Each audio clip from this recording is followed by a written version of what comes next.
For anyone into landscape photography, Colorado is a photographer's dream come true. I've always wanted to go there in pursuit of that picture-perfect photo. Join me as I travel with my family in search of this shot. We made the big decision to take a road trip to Colorado, a 20-hour drive from Atlanta. To understand why that's a big decision, we have a toddler whose car limit is about 1 hour of being strapped into a car seat. So for anyone who's ever said it's the journey, not the destination, they never traveled with a 2.5-year-old. On this trip, I took the iPhone, the GoPro, the Fuji X-T3, the Sony A7RIV, and the megapixel beast, a Polaroid. The point being that it's all about capturing your memories, regardless of the equipment you have on hand. The night before, we were all packed, and Amelia was helping out and ensuring I had my newly acquired Polaroid film in my suitcase. There's something liberating about hitting the open road, a promise of adventure, where forever we'd talk about the places we had been and the things we had done and the things we had seen. We headed out early in the morning, car packed, eager to hit the open road. There's a lot to see along the way of a 20-hour road trip, but with the potential for a tantrum in the back seat at any time, we didn't want to risk it. Traffic and city life made way to the splendor of the South. We could feel our adventure starting, and any indecision or anxiety about taking a 3-day car trip with a toddler was quickly disappearing with every mile that we covered. We covered a couple of hours while Amelia was asleep, not daring to stop. When she finally woke up, we decided to stop and have breakfast. We pulled into the first of many rest areas on our trip.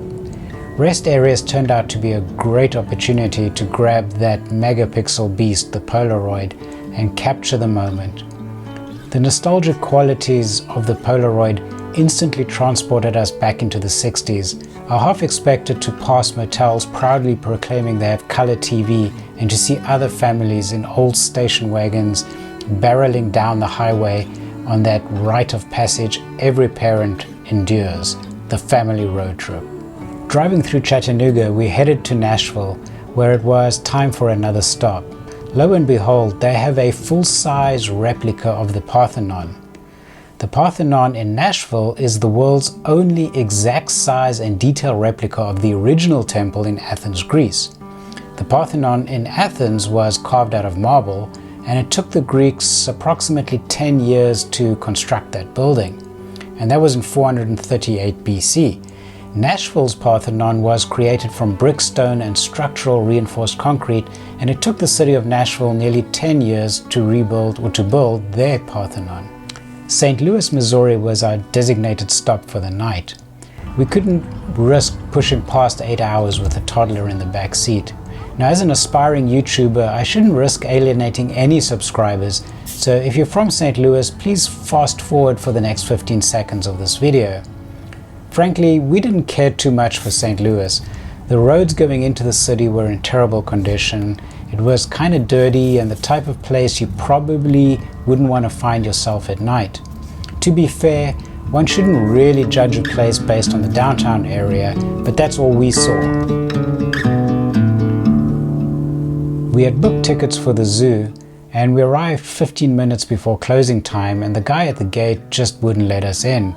We begged and pleaded to let us just run in to see one animal to appease a toddler who had been promised for the last 8 hours in the car that we'd go see some animals. But he simply wouldn't let us in, so thanks for nothing, St. Louis Zoo. Then again, your admission is free, so there is that, and maybe we can't really complain. Our plan B was the aquarium, which was frankly underwhelming too. We stayed at the Downtown Marriott, which is a nice hotel, but they were struggling with some sulfur smell in the lobby, and the parking garage was really sus. However, Amelia experienced her first night in a hotel and seemed to settle into hotel life really, really well. So sorry, St. Louis, you just didn't work out for us this time. And if you're from St. Louis, please don't unsubscribe. Maybe our next experience will be better. The next morning we hit the road early, excited to continue the adventure and leave the city behind. As we headed out on the road, we found places to stop and eat and help Amelia spend some of that energy. Our final stop for the night was Salina, Kansas, a classic rural American small town with a main street. Our Hampton suite was really nice and well recommended if you ever do find yourself in Salina. I wish I had taken more time to walk the streets and snap some photos, but maybe next time. The next morning we left really early with more luggage than anyone should ever have for a road trip. We were on our final stretch. Colorado awaited us. Our early morning departure rewarded us with a glorious sunrise, made more dramatic with all the windmills.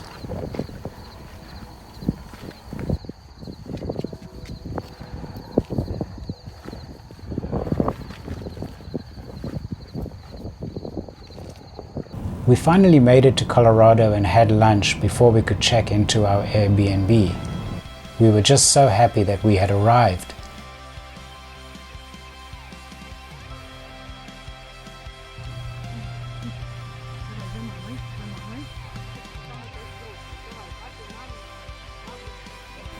Since this wasn't a serious hiking trip, we stayed in neighborhoods where we contemplated potentially moving to.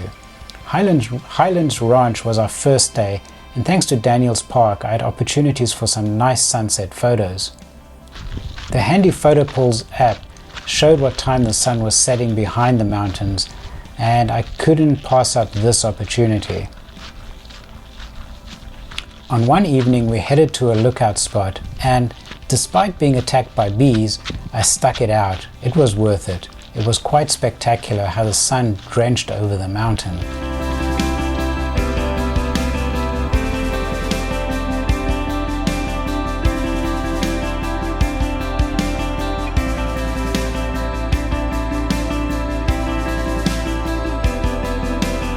I was quite happy on how these photos turned out, and also headed out again the next night armed with 135mm in addition to the 20mm. The sunset didn't have the same attributes of the sun flowing over the mountain, but it still made for some great shots and at a great resolution.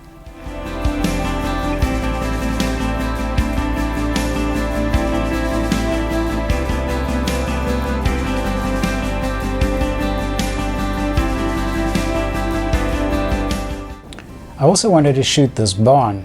Unfortunately, it had a fence all the way around it, making it a little harder to get the right shot, but it still made for some good photographic opportunities. My wife also got an amazing shot on the iPhone, proving that, once again, composition is more important than your camera.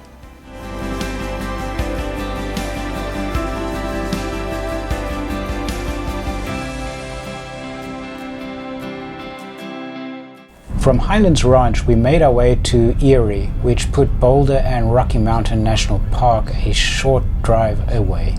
The one downside of photography as a hobby is the self-imposed stress to get the perfect shot, often at the expense of just enjoying the day out. Such was the case on our trip to Rocky Mountain National Park. We had timed admissions from 4 p.m. to 6 p.m. and, as usual with a kid, we headed out a little late. Worse, we entered Rocky Mountain National Park in our GPS, which actually had us turn left here, which is not where you want to turn. We had anticipated the entrance being a little larger and more dramatic, so we quickly began to suspect that this wasn't the right entrance. We inquired with some hikers, and they told us that Bear Lake was actually another 30 to 45-minute drive. So after entering the correct destination, it was a mad rush to get to the park during our admission hours. To add to my stress, I wanted to shoot in golden hour, but I saw the sun setting fast. So yeah, I was stressing out about getting there in time and still finding a location to get that right shot. Getting my killer landscape shot was in jeopardy. We entered the park about 6:15 p.m., but thankfully we were able to enter and made a straight line to Bear Lake. We made it to the lake and I took a few test pictures. They came out okay, but it wasn't exactly what I had in mind. I knew a better shot was waiting. You can't help but de-stress when you're there. The peace and quiet and the natural beauty is overwhelming. Because we had some time before the sun was setting, we made a few circles around the lake, with me looking for the right spot the entire time. After enjoying our surroundings, I found this viewpoint. Okay. I took a few family shots while waiting for the right light conditions to take place. Amelia wasn't ready to get off the rock apparently, and she let us know about it. Wait. It's a dragonfly. Hold on. It's a dragonfly, you're right. Hold on. Okay, stand there. Papa. Okay, I'll take. No. Papa. Amelia. It's good. I was convinced this was the spot. Now all I had to do was wait for the sun to set. And as it set, I was rewarded with the sunlight hitting the mountaintop. This was the scene I'd imagined in my head. I held my breath and I pulled the trigger. And there it was, my bucket shot. This made my trip worthwhile. It made the anxiety of getting here worthwhile. Even if I didn't get any other photo opportunities on this trip, I was a happy camper. I got my shot. I got what I came for.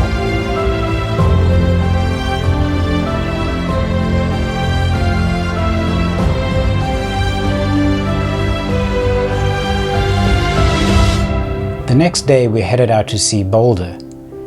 Given that we couldn't remember where we had left Amelia and we were now free parents, we decided to hit up some of the microbreweries in and around town and just generally relax and people watch, enjoy some beer and watch some street entertainers.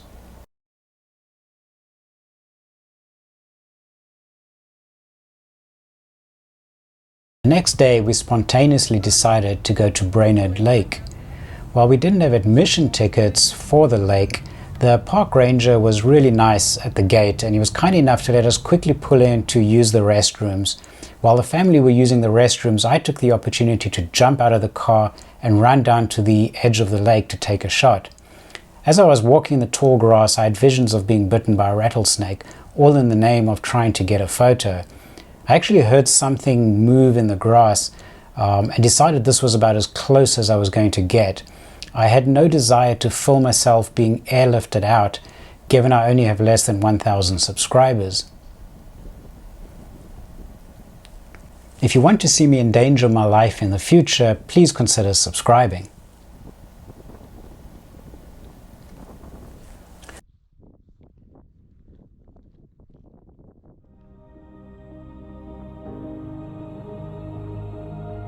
Our short whirlwind time in Colorado was coming to an end. We had seen many things. This was a trip of many firsts.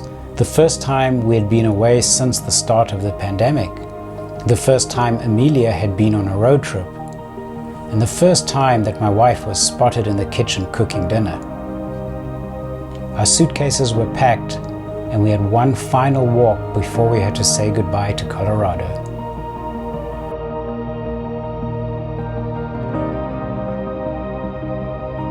It was time to take the long road trip back to Atlanta.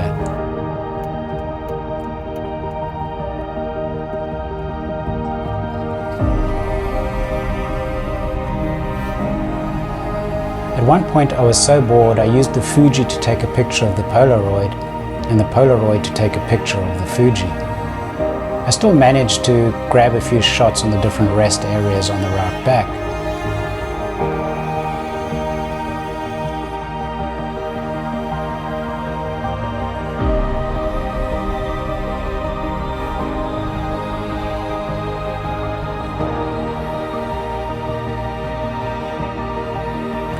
We were plagued by rain and Labor Day weekend traffic, which made our drive extremely slow, painful and tiring.